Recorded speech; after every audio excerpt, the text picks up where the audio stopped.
Hello everybody, I am Shopdarshi. It's been a while since I've posted anything to my channel, especially scene breakdowns. We are going to take a look at this particular animation that I made in Blender, and we are going to I'm going to change the format a little bit.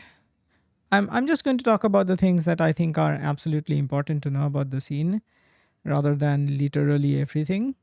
So it's not going to be as structured, probably. I'm doing this off the cuff, so whatever comes out comes out. So this is an animation that I made for a gaming YouTube channel that I have, and it's just a let's play channel, nothing fancy.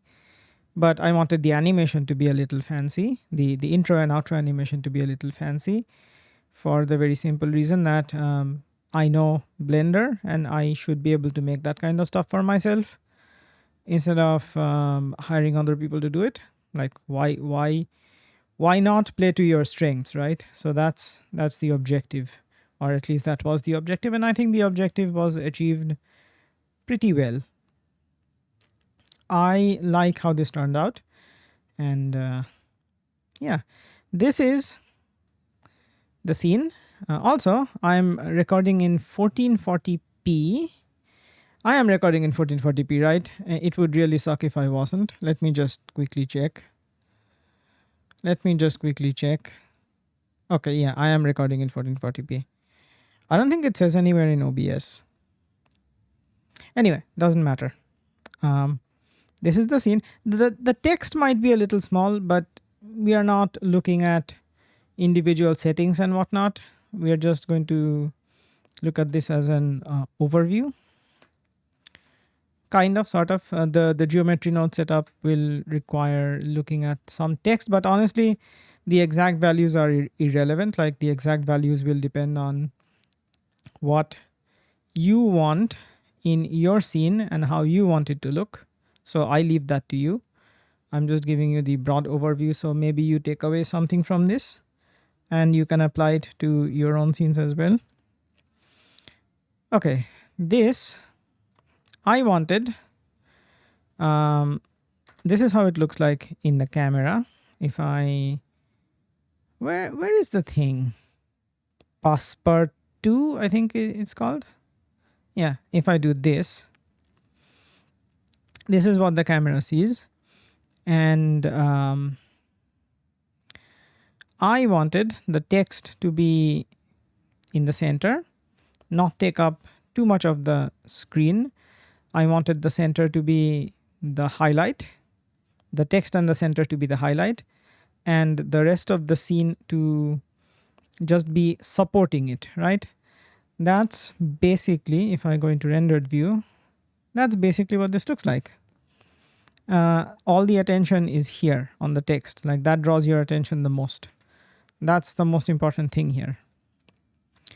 So the text is made up of a simple text object, and that simple text object duplicated, but also arrayed. Duplicated, wireframed from the, I'm pretty sure it's in here somewhere, right? Bevel. Oh, right, I'm applying an outline profile. Where is the outline profile? It's right there. Okay, it is right there. It is small. It is. It doesn't have any geometry to it, so it's invisible. I should really move it to the side over here, but it doesn't show up in the render, so it doesn't really matter, I suppose. Yeah, I'm just using that profile curve there to control exactly how much smoothness this has. I don't remember exactly why I did that. Maybe these resolutions were not enough, and I wanted. How many vertices does this have, out of curiosity? Just 4. Okay, so this is just a simple Bezier. Yeah, it's a Bezier circle. Okay.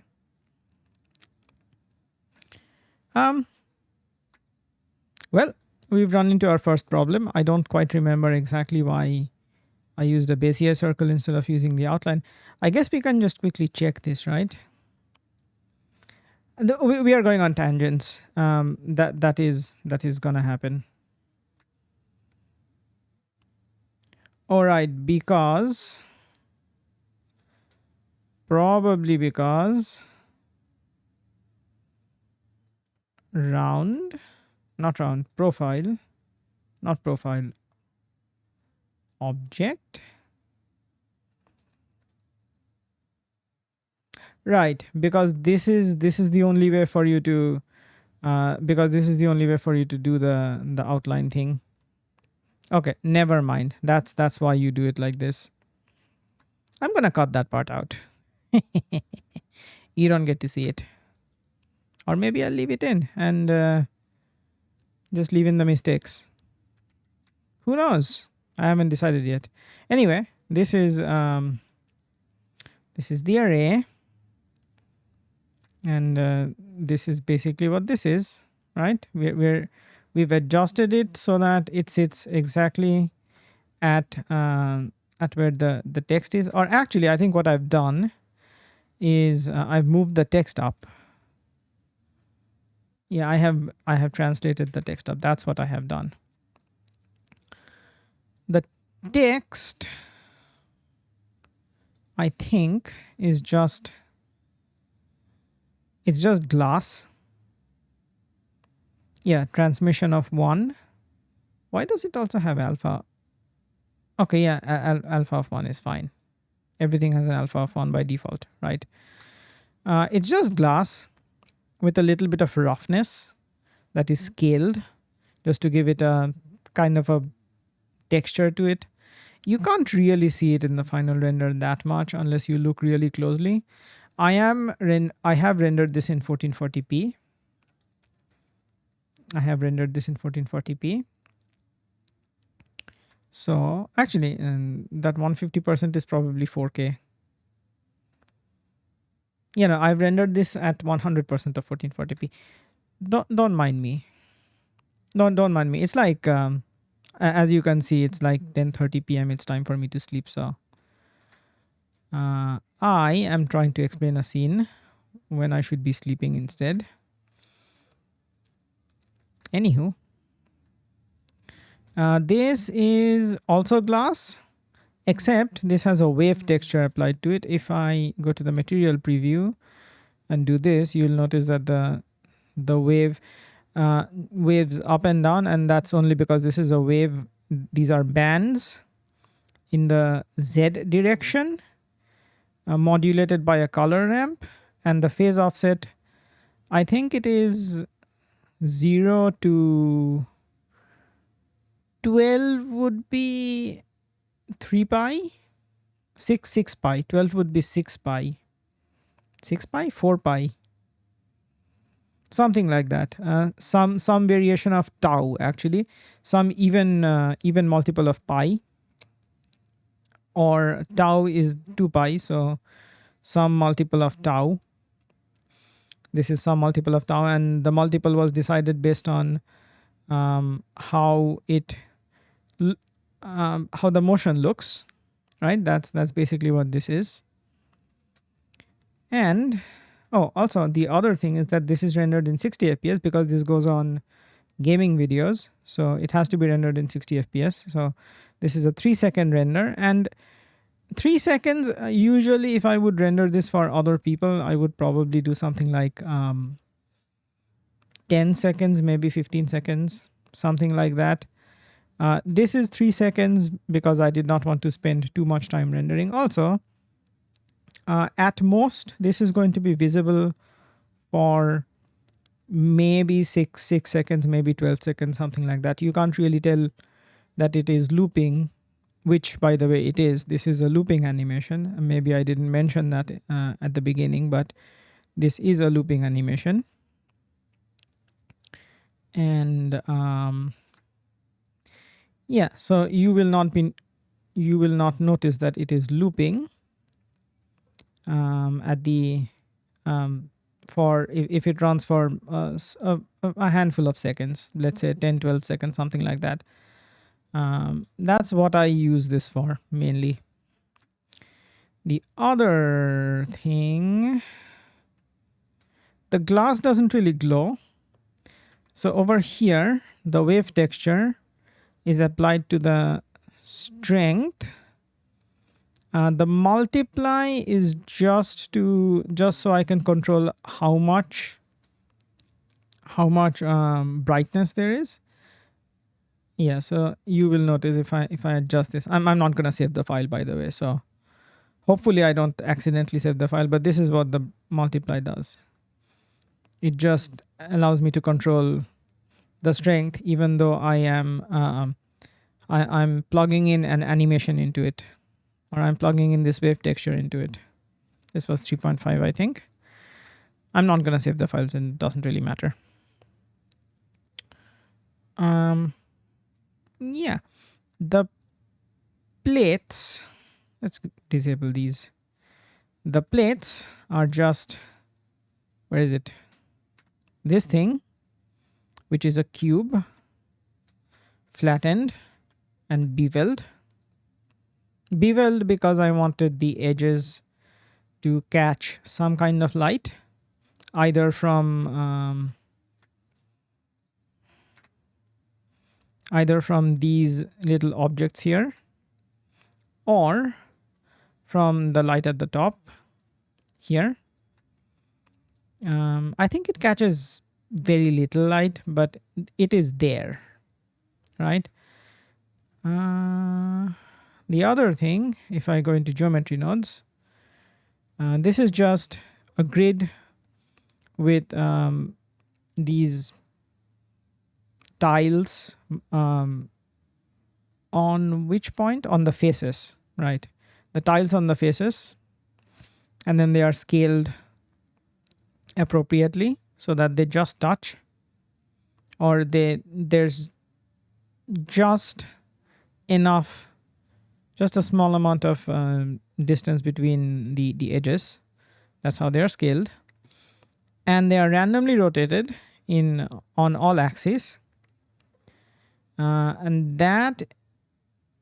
this value is very small because I'm pretty sure this is in radians rather than degrees. That is why the value has to be on the small side. I believe 2 pi radians is 360 degrees, something like that. Or is it 4 pi radians? I don't remember. It's been a long time since I've done math of that description. So the other thing is that the tile colors are randomly set. I'm basically grabbing this attribute from this random value based on each instance. And if I go into the shading and I go select the tile, the attribute is affecting the base color and the roughness. Speaking of, this is just texture that I grabbed from, I'm pretty sure it's Polyhaven. Let me just check. Yeah, it is Polyhaven. Okay. Yeah. Okay. So I have this these PBR textures from free PBR textures from Polyhaven. Mostly because I didn't want to spend any money behind this. Also, I'm not sure if you can buy individual textures or not. I didn't want to go down that route. This looked fine, so I got this. And then I'm just adjusting these to my taste, right? So the base color was not bright enough, so I'm brightening it. The roughness, I'm increasing the contrast between the rough parts and the smooth parts, or I'm making the rough parts rougher and the smooth parts smoother. That's basically what I'm doing with this. And then I'm subtracting some roughness to make it more smooth overall. And then I'm overlaying the tile color the random tile color that I generated over both the base color and the roughness. And the normal is just left alone. I just adjusted the strength, I think. That's about it for this. Yeah, it's not that complicated. It seems complicated because I'm up at 15 minutes right now. It seems complicated. If I'm describing something for 15 minutes, it would be complicated, right? It's really not. It's just simple and I'm just being thorough. Okay, these, if I go into geometry nodes, this also looks complicated. It really is not. There's 2 layers of animation here. I'll get to that in a minute. This is also just a grid. A grid that has, where is it? A collection of these. If you'll notice, these are just plus symbols and balls. These are icospheres, I think. It is an icosphere, okay. And the plus symbols are just manually modeled. It's not complicated. The bevel settings are a little complicated. Like you will notice that there are these lines, but from a distance you can't really tell. If I go into the bevel settings, might be here, I had to change some of these things. I don't remember exactly what I changed. I don't remember what the defaults are, but I played around with it until I got something that looked smooth enough. I guess I can reset this to the default and check what the default is, but I leave it to you to experiment and find out for yourself if you want to make these kind of things yourself. That's part of the fun. That's part of the fun. Okay. I'm instancing these children, these 2 things on a grid. And the other thing I'm doing, if I go here, you will notice that each alternate row is offset by a little bit. That is what this is doing. This is something I learned from Ducky 3D's geometry nodes course. And by that, I mean, I just looked it up from the file that I made while following his course. Eventually it'll go into my head, I'm pretty sure. But at the moment, we're just using a truncated modulo controlled by the index or divided by 2 to get every alternate row. And okay, let's not mess with that. And this is the offset, right? Okay, then what I'm doing with the offset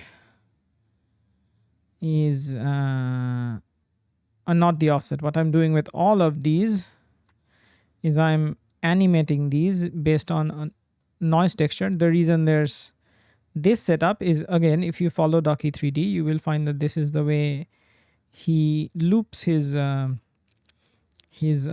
noise textures.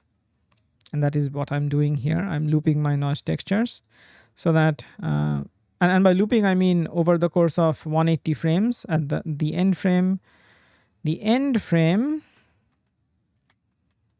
and the beginning frame. This is 1 and 180. 0 and 180 would be identical. So there you go. 0 and 180 are identical. That's what this thing does. So these 3 things are being put into, and there's a map range, there's a combine XYZ. We don't talk about these. These are standard for this setup. This setup is being applied to the offset of a set position node to make this animate, right? And then it loops. The other thing that's going on here is I'm getting, there's another looping noise texture, and these values are different. Again, I'm not getting into the exact values. Those don't matter. Those will depend on your specific animations. I'm taking the I'm basically generating random values based on these noise textures, and these random values are being applied to the emission strength. So you will notice that some of these are bright.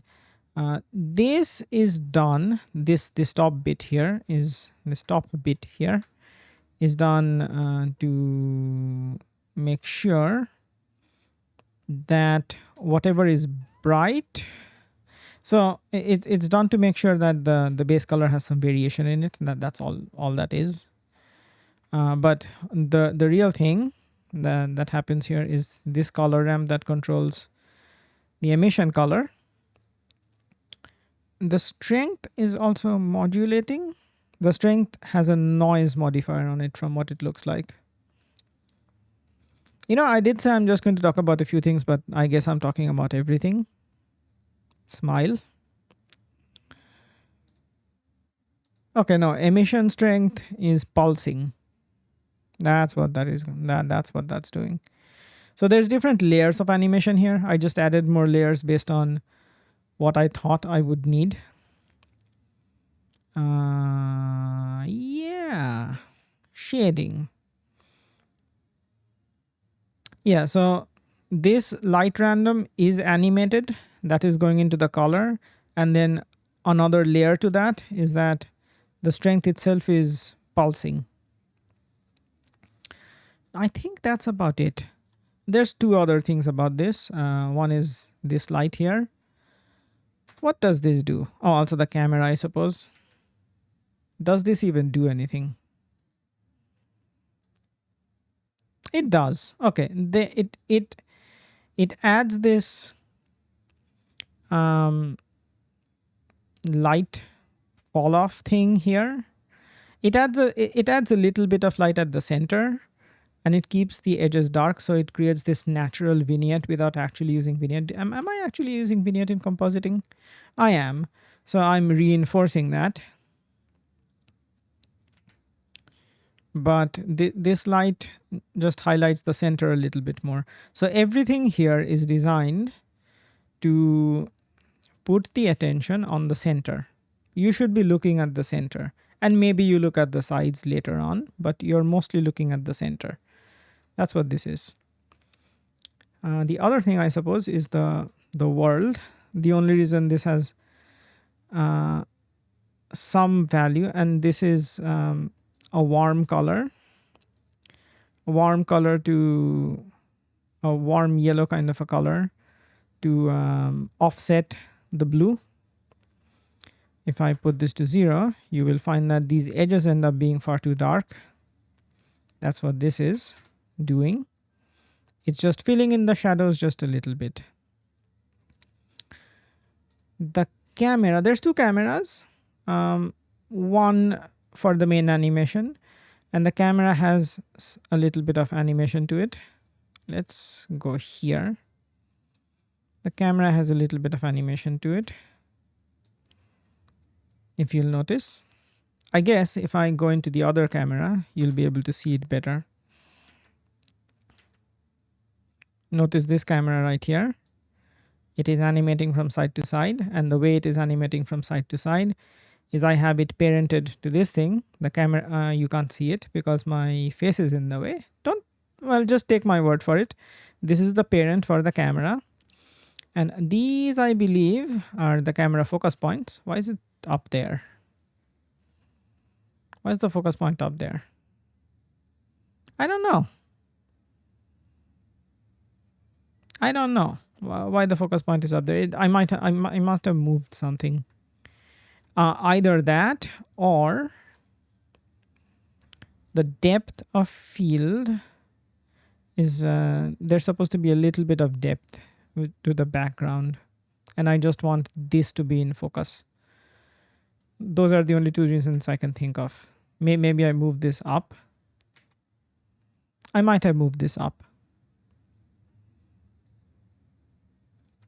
Anyway, it doesn't really matter where the focus point is. The point is, what are you trying to do with it, right? You put the focus point where the focus is supposed to be and whether that looks fine or not. What else?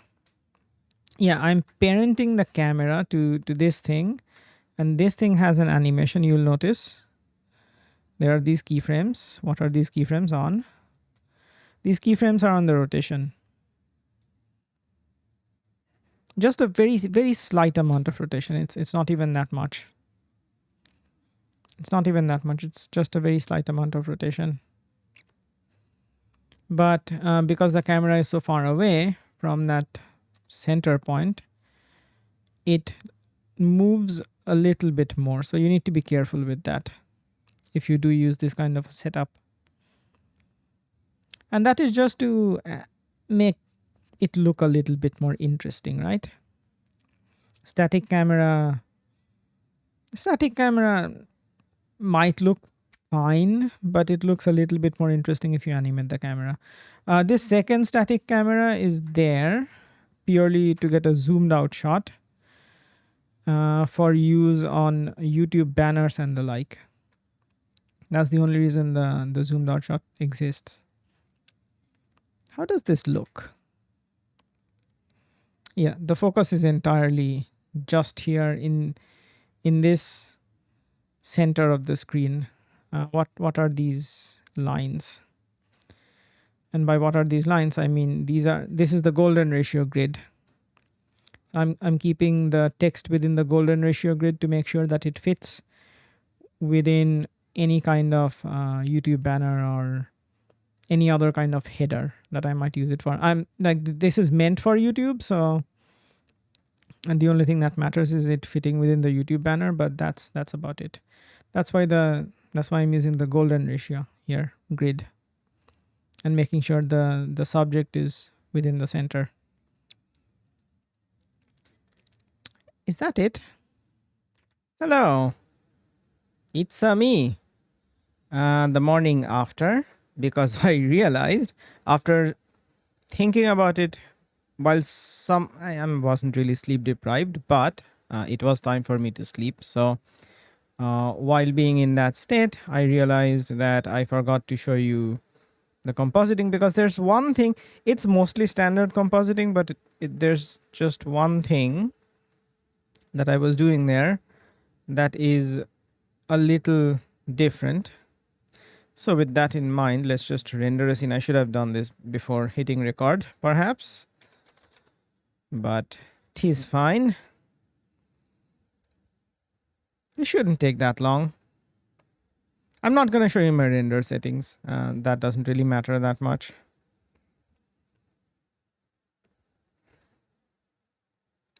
Okay, 15 seconds, 16 seconds might be. And you will notice that this particular thing right here has these streaks going on, and this glow going on. Everything has a glow going on, but these particular wires have these streaks going on. So let's head into compositing, and what you will notice is I have a Cryptomatte. I have completely forgotten how to enable Cryptomattes, or whether it's enabled by default or not. I looked it up. I asked an LLM, hey, how, you know, what's the way of generating these mats? And it was like, oh, Cryptomatte is the new way of doing things. I was like, sure, how do you do it? And it told me, and now I have forgotten again, so I'll probably need to ask it again if I need to do this again. But outline and main. What is outline and main? Matte ID. Let me just quickly check this, and then I'll be right back. Oh, okay. I realize what's going on here. So in the view layer, in the view layers, you go all the way down to Cryptomatte, and you enable, in my case, because I wanted to separate these out by materials, I enabled the material, and I believe the outline and the main are just the materials for the outline and the main. Yeah, this is main and that is outline. So if I look at this, it's isolating these things. I'm adding this glare and then I'm compositing it on top of this image, which is adding a little bit of fog glow, and then I'm compositing both of them together to get that effect. And other than that, it's just chromatic aberration, vignette, and sensor noise, because I like that unholy trifecta of effects, right? So that's basically it. Now I think we have I have shown you the entire file with everything in it, and I haven't left anything out. You know, if I figure out what I have left out, I'll get back to you on that. I'll get back to you on that. I'm probably not going to post any follow-up videos or anything of the sort unless people want to know specific things about the file, right? I think I've shown you like literally everything there is to know. So again, it's not that complicated, but it uses many different things to come up with something that looks appealing, right? That's basically what this is. How do you do this again? Alt home. Okay. Alt home and then Z for, okay. Yeah. Cool. That is going to be it. And now let us go back to the outro, which is going to sound a little weird because I'm going to talk about how I have not forgotten anything, which obviously is not true. I lie. Yeah. I'm gonna tell you sweet little lies now. Okay, goodbye. 30 minutes. You know, if you watch this for 30 minutes, you're a real champ. Do leave a sub because you seem to enjoy people rambling on about the work they have done. And I appreciate it. You know, I'm here for that kind of stuff myself. So that is about it. If I missed something, I rambled on for almost 30 minutes. If I missed something, and if there are any questions you have, leave them in the comment section down below. And I have another file that I want to take a look at some point in the future.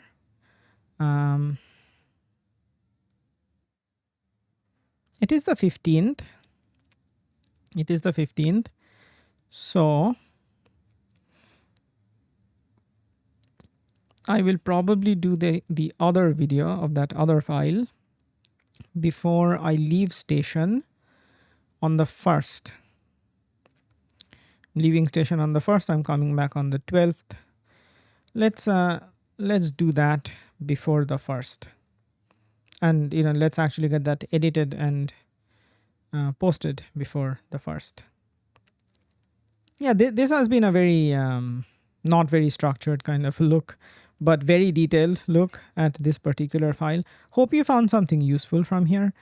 If you did, let me know. If you want to know something else, something I missed, if I did miss anything, let me know. That's what the comment section is for. And I'm just trying to think if I really did miss something or not. I'm gonna just run with the assumption that I haven't. I'm not going to add any kind of music to this like the other two videos because I just don't like that. I would not like listening to something that has music in it unless it was just a simple time lapse or something like that. Let's put this here. Yeah. Anywho, thank you for watching. I'll see you later. Goodbye.